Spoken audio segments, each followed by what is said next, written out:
ഇനി സാംസ്കാരിക നഗരത്തിലെ ചലച്ചിത്ര പ്രേമികളെ സംബന്ധിച്ച് അവർക്കിനി സിനിമാ കാലമാണ്. മാത്രമല്ല സിനിമാ പ്രേമികൾ കുറേയും കൂടി സന്തോഷിക്കും. കാരണം സർക്കാരിന്റെ സ്വന്തം തിയേറ്ററിൽ സിനിമ ആസ്വദിക്കാം എന്നുള്ളതാണ്. ചലച്ചിത്ര വികസന കോർപ്പറേഷന്റെ കീഴിൽ അത്യാധുനിക സജ്ജീകരണങ്ങളോടെ നവീകരിച്ച കൈരളി ശ്രീ തിയേറ്ററുകൾ നാടിന് സമർപ്പിച്ചു. 16 കോടി രൂപ ചെലവഴിച്ച് നവീകരണം പൂർത്തിയാക്കിയ തിയേറ്ററുകളുടെ ഉദ്ഘാടനം സാംസ്കാരിക മന്ത്രി സജി ചെറിയാൻ നിർവഹിച്ചു. അഭ്രപാളികളിലെ അത്ഭുത കാഴ്ചകളും ശബ്ദവിസ്മയങ്ങളും ഇനി അത്യാധുനിക സൗകര്യങ്ങളോടെയാകും തൃശ്ശൂരുകാർക്ക് മുന്നിലെത്തുക. ആധുനിക ടെക്നോളജിയിൽ ഏറ്റവും മികച്ച തിയേറ്റർ അനുഭവമായിരിക്കും കൈരളിയിലും ശ്രീയിലും ഇനി മുതൽ സിനിമാ ആസ്വാദകർക്ക് ലഭിക്കുക. 2 വർഷം മുൻപ് നവീകരണത്തിനായി അടച്ച തിയേറ്ററുകൾ ജനങ്ങൾക്കായി തുറന്നു നൽകി. സിനിമാ പ്രവർത്തകരുടെയും ചലച്ചിത്ര പ്രേമികളുടെയും സാന്നിധ്യത്തിൽ പ്രൗഢഗംഭീരമായ ചടങ്ങിൽ സാംസ്കാരിക മന്ത്രി സജി ചെറിയാൻ തിയേറ്ററിന്റെ ഉദ്ഘാടനം നിർവഹിച്ചു.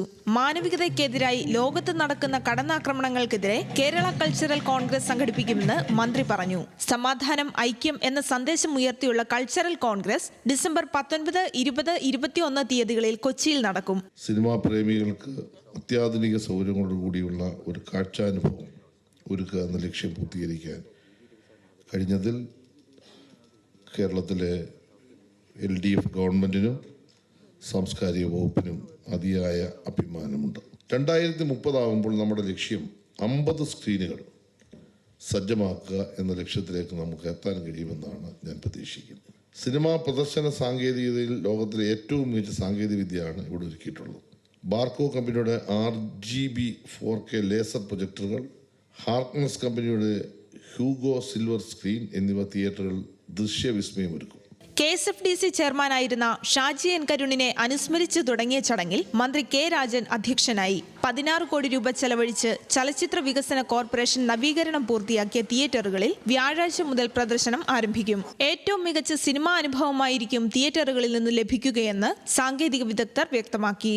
ഈ പറഞ്ഞ ബേസിക് ഒരു അഡ്വാൻറ്റേജ് എന്ന് പറഞ്ഞാൽ 4K ലേസർ പ്രൊജക്ഷനാണ്. അത് ബാർക്കോ എന്ന് പറയുന്ന ലോകത്തിലെ മികച്ച ഒരു പ്രൊജക്ടർ കമ്പനിയിൽ നിന്നാണ് നമ്മളത് വാങ്ങിയിരിക്കുന്നത്. അവരുടെ അൾട്ടിമേറ്റ് ആയിട്ടുള്ള ന്യൂ സീരീസിലുള്ള ഒരു പ്രൊജക്റ്റാണ് നമ്മൾ ഉപയോഗിച്ചിരിക്കുന്നത് കൈരളി ശ്രീയിലും. അപ്പോൾ അതാണ് ഏറ്റവും നല്ല ക്വാളിറ്റി, വിഷ്വൽ ക്വാളിറ്റി നമുക്ക് ഏറ്റവും നല്ല ലൈറ്റുള്ള ഒരു പ്രൊജക്ടറായിരിക്കും നമുക്ക് കിട്ടുന്നത്. പിന്നെ അത് കൂടാതെ നമ്മൾ ഡോൾബി സൗണ്ട് സിസ്റ്റം ചെയ്തിരിക്കുന്നത്, ഡോൾബി അറ്റ്മോസ് എന്ന് പറയുന്ന ടെക്നോളജിയിലുള്ള ഡോൾബി സൗണ്ട് സിസ്റ്റം ചെയ്തിരിക്കുന്നത് ഡോൾബിയുടെ തന്നെ സ്പീക്കറുകൾ ഉപയോഗിച്ച് അവരുടെ കോൺഫിഗറേഷനിലാണ് അത് ചെയ്തിരിക്കുന്നത്. അപ്പോൾ അതും ഈ പറഞ്ഞ പോലെ ഒരു ശബ്ദവിസ്മയം തന്നെയായിരിക്കും. ഉദ്ഘാടന യോഗത്തിൽ നടൻ TG രവിയെ ആദരിച്ചു. P ബാലചന്ദ്രൻ MLA, ജില്ലാ panchayat president VS Prince, KSFDC MD PS Priyadarshan, Mattannur Sankarankutty, Murali Cheeroth തുടങ്ങിയവരും ചടങ്ങിൽ സംസാരിച്ചു. ന്യൂസ് മലയാളം, തൃശൂർ.